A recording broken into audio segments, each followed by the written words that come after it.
Unfortunately, I had some experience. I took the spark plugs out of the diesel motor the other day.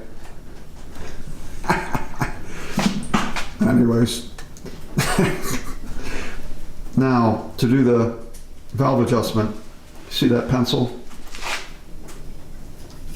I turned the motor over, I put the nut on it and cranked it over by hand, and at one point the pencil came all the way up.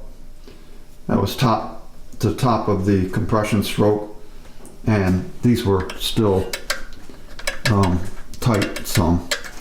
So I knew I had to turn over one more round, so I kept going.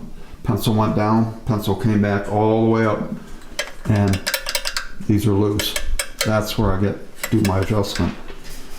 And by looking at the pencil in there, I kept playing around with it until I got it exactly all the way to the top. And with this here, this is a Honda GX, and the spark plug gap is 0.030 inches, and the valve clearance was exhaust. The exhaust is on the left side, intake's on the right, and it's 0.20 millimeters on the exhaust, 0.15 millimeter on the intake.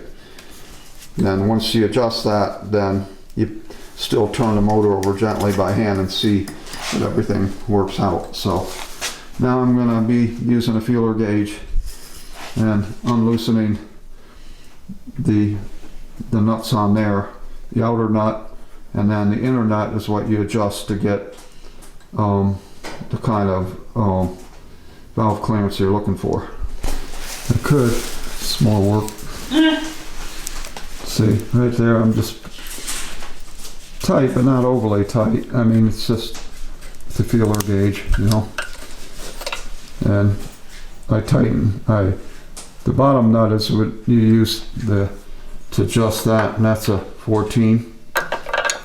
And the upper nut is a 10, that locks it in there. So then what I have to do is turn the motor over gently by hand and see that everything turns good. So, all right, okay, I'll put that hose over on that part, tighten those 4 bolts up. I cleaned up the gasket in both the surface metal and the other one, and then retightened that up.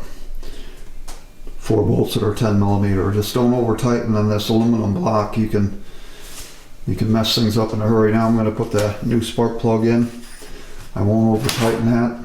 And okay.